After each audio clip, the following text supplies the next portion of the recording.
ഗാസയിലെ സ്ഥിതിഗതികൾ അനുദിനം വഷളാകുന്നു എന്നതിൻ്റെ സൂചനകളാണ് ഇപ്പോൾ പുറത്തേക്ക് വരുന്നത്. അതായത് ഇസ്രയേൽ ഗസ മേഖലയെ പൂർണ്ണമായും നിയന്ത്രണത്തിലാക്കാനുള്ള പരിശ്രമങ്ങൾ ആരംഭിച്ചതോടുകൂടി വലിയ തോതിലുള്ള വ്യോമാക്രമണങ്ങളും അവിടെ സംഭവിച്ചുകൊണ്ടേയിരിക്കുന്നു. അതായത് അന്താരാഷ്ട്ര തലത്തിൽ വിശേഷിപ്പിക്കുന്നത് മനുഷ്യർ സൃഷ്ടിച്ച ഏറ്റവും വലിയ ക്ഷാമമാണ് ഗസയിൽ ഉണ്ടാകാൻ പോകുന്നത്. ഭക്ഷണമില്ലാതെ, മരുന്ന് ലഭിക്കാതെ, വെള്ളം കിട്ടാതെ നിരവധി പേർ പട്ടിണിയിലകപ്പെട്ട് ചാവുകയോ അല്ലെങ്കിൽ മരണത്തോട് മല്ലടിക്കുകയോ ചെയ്യുന്നു. ഈ രീതിയിലാണ് രാജ്യാന്തര തലത്തിലുള്ള മാധ്യമങ്ങളിൽ ഇപ്പോൾ വാർത്തകൾ പ്രത്യക്ഷപ്പെടുന്നത്. ചുരുക്കം പറഞ്ഞാൽ 5 ലക്ഷത്തോളം ഗാസ നിവാസികൾ ഇപ്പോൾ പട്ടിണിയിലും പരിവട്ടത്തിലുമാണ്. ഈ ദുരിതത്തെ അതിജീവിക്കാൻ അവർക്ക് സാധിക്കുന്നില്ല എന്ന് പറയുന്നു. അപ്പോൾ ഓരോ ദിവസവും അവിടെ ഉണ്ടാകുന്ന ആക്രമണങ്ങളിൽ മരിക്കുന്നവരുടെ എണ്ണവും കൂടി വരുന്നു. ചുരുക്കം പറഞ്ഞാൽ ഡെത്ത് റേറ്റ്, അതായത് മരണനിരക്ക് കൂടിക്കൂടി വരികയാണ്. ഇത് വലിയ ആശങ്ക സൃഷ്ടിക്കുന്ന കാര്യമാണ്. കാരണം ഇസ്രയേൽ ഇത്തരത്തിൽ ആക്രമണം തുടരുന്നത് പലസ്തീൻ എന്ന് പറയുന്ന ഒരു സമൂഹത്തെ പൂർണ്ണമായിട്ടും ഇല്ലാതാക്കാൻ വേണ്ടിയാണ് എന്നാണ് ഇപ്പോൾ പറയപ്പെടുന്നത്. ഏറ്റവും ഒടുവിൽ 24 മണിക്കൂറിനുള്ള അവിടെ ഉണ്ടായ ആക്രമണത്തിൽ 303 പേർക്ക് പരിക്കേൽക്കുകയും 61 പേർ കൊല്ലപ്പെടുകയും ചെയ്തു. ഇതിൽ തന്നെ സ്ത്രീകളും കുട്ടികളുമാണ് ഏറ്റവും അധികം കൊല്ലപ്പെട്ടത് എന്ന തരത്തിലുള്ള മാധ്യമ വാർത്തകളും പുറത്തു വരുന്നു. ഇത് അന്താരാഷ്ട്ര തലത്തിൽ തന്നെ വലിയ ചർച്ചാ വിഷയമായി മാറിയിരിക്കുന്നു. മാത്രമല്ല ഗസയിലേക്ക് മനുഷ്യ സഹായം എത്തിക്കാൻ കഴിയുന്നില്ല. റോഡുകളെല്ലാം തന്നെ ഏതാണ്ട് പൂർണ്ണമായിട്ടും തകർന്നു. അതുകൊണ്ട് ആംബുലൻസ് അങ്ങോട്ടേക്ക് കടക്കുന്നില്ല. 24 മണിക്കൂറിന് മുമ്പുണ്ടായ സ്ഫോടനത്തിൽ 61 പേർ കൊല്ലപ്പെട്ടെങ്കിൽ നിരവധി ആളുകൾ കെട്ടിടങ്ങൾക്കിടയിൽ കുടുങ്ങിക്കിടക്കുന്നുണ്ട് എന്നും വിവരങ്ങൾ പുറത്തു വരുന്നു. ഇതിൽ മരിച്ചവരെത്ര അല്ലെങ്കിൽ ഗുരുതരമായി പരിക്കേറ്റവരെത്ര എന്നൊന്നും കണ്ടുപിടിക്കാൻ പോലും പറ്റുന്നില്ല. കാരണം ആംബുലൻസ് ഉൾപ്പെടെയുള്ള രക്ഷാ ദൗത്യവുമായി എത്തുന്ന വാഹനങ്ങൾക്ക് ആ മേഖലയിലേക്ക് കടന്നു കയറാൻ കഴിയുന്നില്ല എന്നാണ് ഇപ്പോൾ രാജ്യാന്തര തലത്തിലേക്ക് വിവരങ്ങൾ ഈ ഗസയെ അനുകൂലിക്കുന്നവർ പ്രചരിപ്പിക്കുന്നതും. ഇപ്പോൾ ആശുപത്രികളിലെ കാര്യമെടുത്താൽ മിക്ക ആശുപത്രികളിലും വൈദ്യുതിയില്ല, വെള്ളമില്ല, ആവശ്യത്തിന് മരുന്നില്ല. എന്തിന്? രക്തം കൊടുക്കേണ്ട ആവശ്യങ്ങളിൽ രക്തത്തിൻ്റെ ദൗർലഭ്യം ഉണ്ടാകുന്നു. അങ്ങനെയാണെങ്കിൽ ആശുപത്രിയിലേക്ക് കൂടുതൽ ആളുകളെ കൊണ്ടുവന്നിട്ട് യാതൊരു കാര്യവുമില്ല. അപ്പോൾ പരിക്കേറ്റ് ആശുപത്രിയിലേക്ക് എത്തുന്നവർ അവിടെ വെച്ച് തന്നെ മരിക്കുന്നു. അപ്പോൾ ഗസയ്ക്ക് നേരെ ഇസ്രയേൽ തുടരുന്ന ഈ അതിക്രമങ്ങൾക്ക് ഒരു പരിഹാരം ഉണ്ടായേ പറ്റൂ എന്നാണ് പറയുന്നത്. അപ്പം ICU ഏതാണ്ട് നിറഞ്ഞു കഴിഞ്ഞു. ഇനി അവിടെ രോഗികളെ അഡ്മിറ്റ് ചെയ്യാൻ പറ്റുന്നില്ല. വലിയ പ്രതിസന്ധിയാണ് ഉണ്ടാകുന്നത്. തെരുവുകളിൽ മൃതദേഹങ്ങൾ ചിതറിക്കിടക്കുന്നു എന്നാണ് വാർത്തകൾ പുറത്തു വരുന്നത്. അപ്പോൾ ചുരുക്കി പറഞ്ഞാൽ ഇസ്രയേലിൻ്റെ ഭാഗത്തു നിന്ന് രൂക്ഷമായ ആക്രമണം ഉണ്ടാകുന്നു. പാശ്ചാത്യ മാധ്യമങ്ങൾ, പാശ്ചാത്യ ലോകമെല്ലാം ഇതിനെ വിമർശിക്കുന്നു. ഇപ്പോൾ പറയുന്നത് എന്താ? അന്താരാഷ്ട്ര സമൂഹം അടിയന്തരമായി ഈ കാര്യങ്ങളിൽ ഇടപെടണം. ഗസയിൽ ഉണ്ടാകുന്ന പ്രശ്നങ്ങൾ പരിഹരിക്കാനുള്ള ചില നീക്കങ്ങൾ നടത്തണമെന്നാണ് പറയുന്നത്. അപ്പം ഐക്യരാഷ്ട്രസഭ, red cross, world food programme agency തുടങ്ങിയ സംഘടനകളെല്ലാം തന്നെ പറയുന്നത് വലിയ പ്രതിസന്ധിയാണ് നേരിട്ടുകൊണ്ടിരിക്കുന്നത്. ഭക്ഷ്യവസ്തുക്കളില്ല, വെള്ളമില്ല, അതുപോലെ തന്നെ മരുന്നില്ല. ഇത്തരം പ്രതിസന്ധികളെ അതിജീവിക്കാൻ അവർക്ക് സാധിക്കുന്നില്ല. അപ്പം ഗസയിലെ ജനങ്ങളെ പൂർണ്ണമായിട്ടും കൊന്നു തള്ളാനായിട്ട് ഇസ്രായേൽ ശ്രമം നടത്തുന്നു എന്ന രീതിയിൽ പറയുന്നു.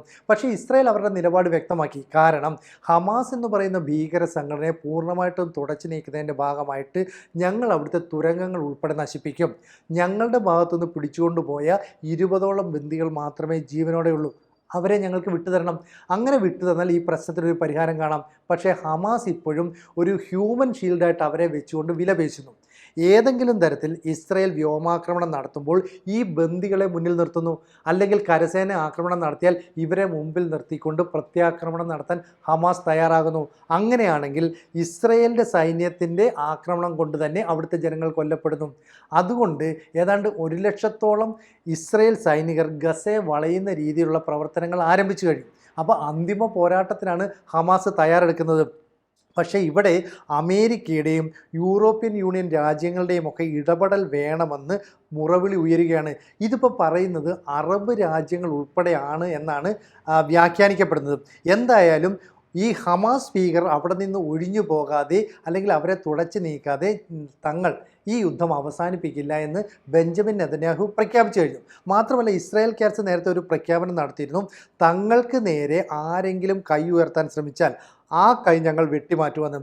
ഇത് ഹൂത്തികൾ ഇസ്രയേലിലേക്ക് നടത്തിയ വ്യോമാക്രമണത്തിൽ അല്ലെങ്കിൽ മിസൈൽ ആക്രമണത്തിനൊക്കെ പ്രതികാരമായിട്ടാണ് പറഞ്ഞതെങ്കിൽ പോലും ഹമാസ് ഭീകരർക്കുള്ള മറുപടി കൂടിയാണ്. കാരണം അവശേഷിക്കുന്ന ഹമാസുകാർ അന്തിമ പോരാട്ടത്തിന് തയ്യാറെടുത്താൽ ഞങ്ങൾ നിങ്ങളെ കൊന്നു തള്ളും. ആ സമയത്ത് ഹ്യൂമൻ ഷീൽഡായിട്ട് നിൽക്കുന്ന മനുഷ്യരും കൊല്ലപ്പെടാമെന്നാണ് പറയപ്പെടുന്നത്. എന്തായാലും വീടുകളിലോ അഭയകേന്ദ്രങ്ങളിലോ പോലും ഗാസ നിവാസികൾക്ക് ഇപ്പോൾ കഴിയാൻ പറ്റുന്നില്ല. കാരണം അവിടേക്ക് പോലും ആക്രമണം നടത്തുന്നു. ഇത്തരത്തിൽ ശക്തമായ ആക്രമണം നടത്തുമ്പോൾ അതിനെ പ്രതിരോധിക്കാനോ പ്രതികരിക്കാനോ കഴിയുന്നില്ല. അപ്പോൾ സ്ത്രീകളും കുട്ടികളുമൊക്കെ കൊല്ലപ്പെടാനുള്ള പ്രധാന കാരണം ഇത്തരത്തിലുള്ള അഭയകേന്ദ്രങ്ങളിൽ വീടുകളിലൊക്കെ ആക്രമണം നടത്തുന്നു എന്നാണ്. അപ്പോൾ പരിക്കേറ്റ ആളുകളെ പ്രവേശിപ്പിക്കാൻ ആശുപത്രികളില്ല. ഈ ആക്രമണങ്ങളെ ഭയന്ന് പോകാൻ ഇപ്പോൾ ഈ പറയുന്ന ബങ്കറുകൾ അതെല്ലാം തന്നെ ഇസ്രായേൽ നശിപ്പിച്ചുകൊണ്ടിരിക്കുന്നു. അതുകൊണ്ട് അവിടെ സ്ഥലമില്ല. പിന്നീടുള്ളത് അഭയകേന്ദ്രങ്ങളാണ്. ഈ അഭയകേന്ദ്രങ്ങളെ മറയാക്കിക്കൊണ്ട് ഹമാസ് ഇടയ്ക്കിടയ്ക്ക് വീണ്ടും ആക്രമണത്തിന് ശ്രമിക്കുന്നു. ഹമാസ് ഇതിനിടയ്ക്ക് ഒരു കാര്യം ചെയ്തിരുന്നു, ഞങ്ങൾ വെടിനിർത്തലിന് തയ്യാറാണ്, 60 ദിവസത്തേക്ക് വെടിനിർത്താം. പക്ഷേ ഇസ്രായേൽ കേട്ടില്ല. കാരണം ഇസ്രായേലും ഹമാസിൻ്റെ പ്രതിനിധികളുമായിട്ട് ചർച്ച ചെയ്തിട്ടല്ല. ഹമാസ് അവസാന ശ്രമം എന്ന നിലയിൽ പറയുകയാണ് ഞങ്ങൾ വെടിനിർത്തലിന് തയ്യാറാണ്. കാരണം ഇനി അവർക്ക് പിടിച്ചു നിൽക്കാൻ കഴിയില്ല. എന്തായാലും ആശുപത്രികളിൽ വേണ്ടത്ര സൗകര്യമില്ല, ആഹാരം അവിടേക്ക് എത്തിക്കാൻ കഴിയുന്നില്ല, മരുന്ന് എത്തിക്കാൻ കഴിയുന്നില്ല. ചുരുക്കം പറഞ്ഞാൽ രക്ഷാപ്രവർത്തനം എന്ന് പറയുന്നത് അവിടെ അസാധ്യമായ ഒരു കാര്യമായിട്ട് മാറുന്നു. UN-മായി ബന്ധപ്പെട്ട അല്ലെങ്കിൽ ഈ പറയുന്ന റെഡ് ക്രോസുമായി ബന്ധപ്പെട്ട സന്നദ്ധ സംഘടനാ പ്രവർത്തകർക്കൊക്കെ തന്നെ ഈ പ്രശ്നങ്ങൾ നടക്കുന്ന മേഖലയിലേക്ക് എത്തിച്ചേരണമെന്നുണ്ട്. അങ്ങോട്ടേക്ക് വാഹനം പോകുന്നില്ല, റോഡെല്ലാം തകർന്നിരിക്കുന്നു, കെട്ടിടങ്ങൾ തകർന്ന് വീണ് അതിൻ്റെ അവശിഷ്ടങ്ങൾ റോഡിലേക്ക് അടക്കം കൂമ്പാരമായി കിടക്കുന്നു. അപ്പോൾ അതിലേക്ക് കടന്നു പോകാൻ ആളുകൾക്ക് സാധിക്കുന്നില്ല. അപ്പോൾ മരണസംഖ്യ കൂടിക്കൂടി വരുന്നു. ഇതുവരെ ഏതാണ്ട് 60,000-ന് മുകളിൽ ഗാസ നിവാസികൾ കൊല്ലപ്പെട്ടു എന്നാണ് പറയുന്നത്. ഇപ്പോൾ പരിക്കേറ്റവരുടെ എണ്ണം അല്ലെങ്കിൽ ഗുരുതരമായ രോഗങ്ങൾക്ക് അടിമപ്പെട്ടവരുടെ പട്ടിണിയിൽ അകപ്പെട്ടവരുടെ എണ്ണം 5 ലക്ഷം കടന്നു. അപ്പോൾ ഗസയ്ക്ക് വേണ്ടി പറയുന്നത് 5 ലക്ഷത്തോളം ഗസ നിവാസികൾ പലായനത്തിന് തയ്യാറെടുക്കുന്നു അല്ലെങ്കിൽ ജീവന് വേണ്ടി പൊരുതുന്നു എന്ന രീതിയിലൊരു വ്യാഖ്യാനം. ഇവിടെ ഇസ്രയേലിനെ അല്ലെങ്കിൽ ബെഞ്ചമിൻ നെതന്യാഹുവിനെയൊക്കെ കുറ്റപ്പെടുത്തി തങ്ങളുടെ നിലപാടുകളുമായിട്ട് മുന്നോട്ട് പോകാൻ ഇവർ ശ്രമിക്കുന്നു. പക്ഷേ അത് എത്രത്തോളം വിജയകരമാകുമെന്നുള്ളത് കണ്ടു തന്നെ അറിയണം. കാരണം ഇസ്രയേൽ ഔദ്യോഗികമായി പ്രഖ്യാപിച്ചത് ആര് സഹായിച്ചില്ലെങ്കിലും ഞങ്ങൾ ഇനി അവിടെ ഭീകര സംഘടനകളെ വളരാൻ അനുവദിക്കില്ല, വെസ്റ്റ് ബാങ്ക് ഉൾപ്പെടെ ഇസ്രയേലിൻ്റെ നിയന്ത്രണത്തിലേക്ക് കൊണ്ടുവരും. അതിനുശേഷം വേണമെങ്കിൽ അറബ് നിയന്ത്രണത്തിലുള്ള ഒരു താൽക്കാലിക ഭരണസമിതിയെ മേൽനോട്ടം നിർവഹിക്കാൻ അല്ലെങ്കിൽ ഭരണ ചുമതല നിർവഹിക്കാൻ ചുമതലപ്പെടുത്താം. ഈ രീതിയിൽ ഇസ്രയേൽ നിലപാടെടുക്കുന്നു. പക്ഷേ അതിൻ്റെ നിയന്ത്രണം പൂർണ്ണമായിട്ടും ഇസ്രയേലിനായിരിക്കും എന്നുള്ളത് കൊണ്ട് തന്നെ ഈ ഗസയെ അനുകൂലിക്കുന്ന പലസ്തീനെ അനുകൂലിക്കുന്ന പലരും ഇതിനോട് യോജിക്കുന്നില്ല. ഇപ്പോഴത്തെ പ്രശ്നം ഇറാനിൽ നിന്നുൾപ്പെടെ അറബ് രാജ്യങ്ങളിൽ നിന്നുൾപ്പെടെ നേരത്തെ ലഭിക്കുന്നത് പോലെ സൈനിക സാമ്പത്തിക സഹായങ്ങളൊന്നും ഇവർക്ക് കിട്ടുന്നില്ല. അതുകൊണ്ട് പലസ്തീൻ നിവാസികളും പറയുന്നു ഈ പറയുന്ന ഭീകരർ ഇവിടെ നിന്ന് ഒഴിഞ്ഞു പോകണം. ഹമാസിനെ മാനസികമായി പിന്തുണയ്ക്കുന്ന ആളുകൾ മാത്രമാണ് ഇപ്പോൾ ഗസയിലുള്ളതെന്നാണ് ഇസ്രയേലിൻ്റെ നിലപാട്. എന്തായാലും 5 ലക്ഷത്തോളം ആളുകൾ പരിക്കേറ്റ് പട്ടിണിയിൽപ്പെട്ട് മരണത്തോട് മല്ലടിക്കുന്നു എന്ന രീതിയിൽ അന്താരാഷ്ട്ര മാധ്യമങ്ങളിലൊക്കെ വാർത്തകൾ പ്രത്യക്ഷപ്പെടുന്നു.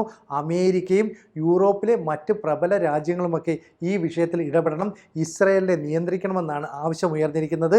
എന്തായാലും ഈ 2025 അവസാനിക്കുന്നതിന് മുമ്പ് ഇസ്രയേൽ തങ്ങളുടെ ലക്ഷ്യം പൂർത്തീകരിക്കും എന്നുള്ള രീതിയിലാണ് കാര്യങ്ങൾ മുന്നോട്ട് പോകുന്നത്. കൂടുതൽ വാർത്തകളും വിശേഷങ്ങളും നിങ്ങളിലേക്ക് എത്താൻ ABC മലയാളം സബ്സ്ക്രൈബ് ചെയ്യുക, ബെൽ ബട്ടണും അമർത്തുക.